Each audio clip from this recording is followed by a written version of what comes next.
On les a parfois perçus comme la bête noire des religions. On les a ostracisés, souvent marginalisés, mais aujourd'hui, ils en ont assez et sortent du placard.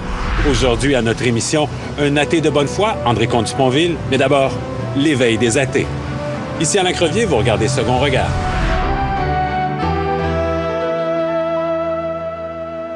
Ils se sont affichés sur des panneaux publicitaires, sur des autobus de la ville, avec un slogan provocateur. Dieu n'existe probablement pas, alors cessez de vous inquiéter et profitez de la vie. On avait vu ces slogans publicitaires à Londres, à Madrid et à Montréal. La campagne a duré tout le mois de mars. L'objectif était simple, il était clair, inviter les athées et les agnostiques à sortir du placard. C'est l'éveil des athées.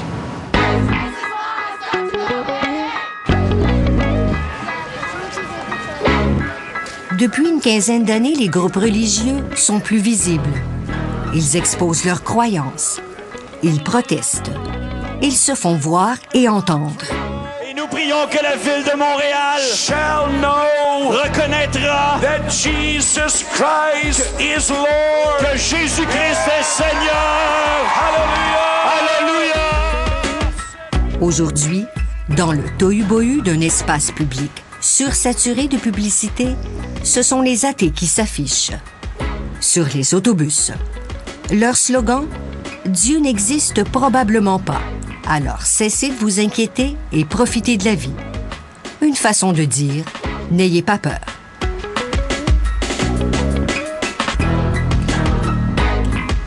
C'est Michel Virard de l'Association humaniste du Québec qui pilote la campagne à Montréal. Ce sont les membres qui m'ont dit « il faut qu'on fasse quelque chose maintenant que c'est lancé, maintenant que les humanistes athées sortent du placard un peu partout dans le monde, on ne peut pas rater ça, il faut le faire maintenant. » La campagne des autobus athées a démarré à Londres. C'est une jeune scénariste en télévision, Ariane Chérine, qui a lancé l'idée dans un quotidien.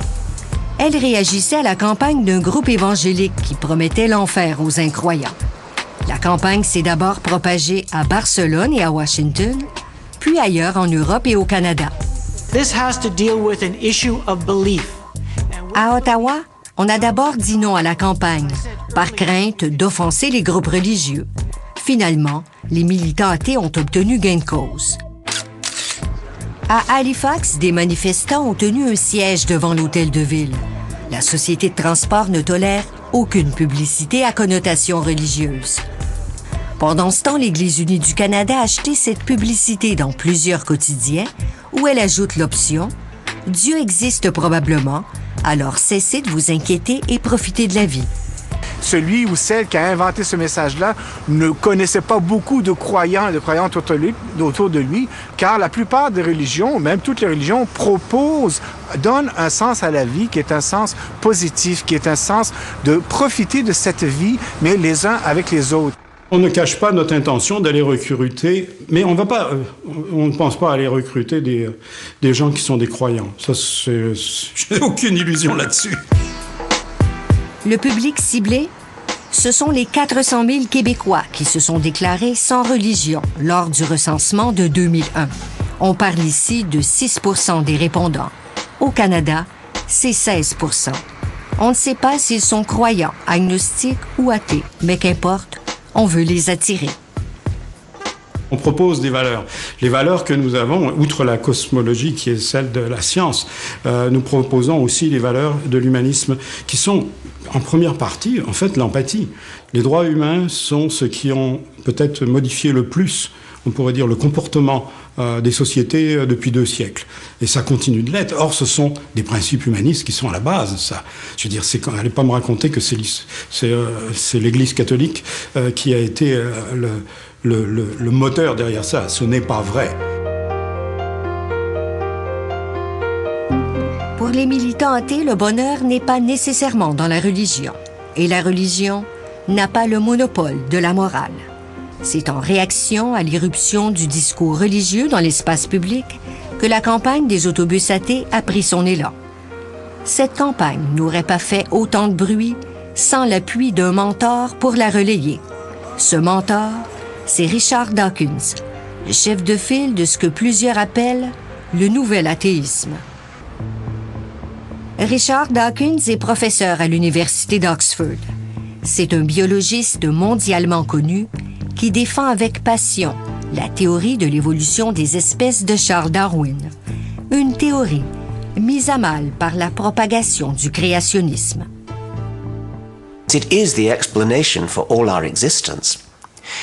You think children of 7 would be taught it. So that's part of the problem, is sheer ignorance. The other part of the problem is systematic religious objection. I mean, there are strong objections, politically motivated and well-financed, against the education of people in these ideas.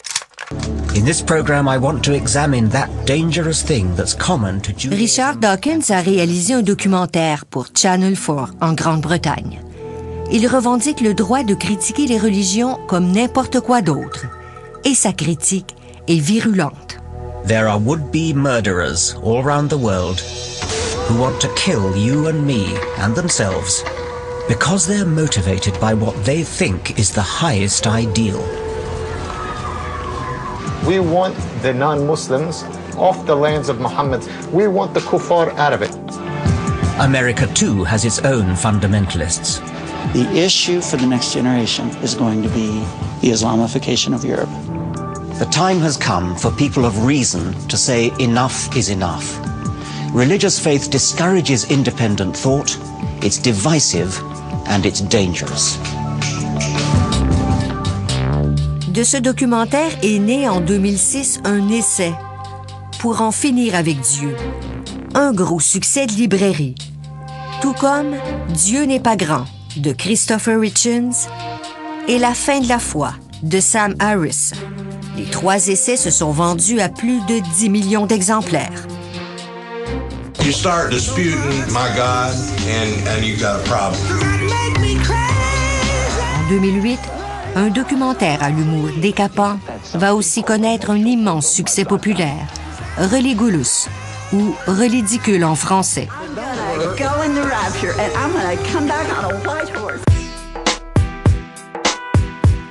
Deux jeunes créateurs de Saint-Jean-sur-le-Richelieu, Sébastien Dubé et Martin Clermont, ont produit l'affiche du film pour les marchés canadiens et québécois, une affiche primée par le Internet Movie Poster Award.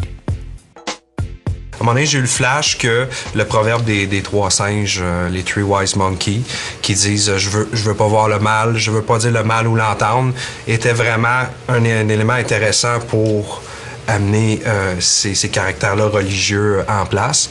Et tout simplement, je l'ai gribouillé sur un bout de papier comme ça.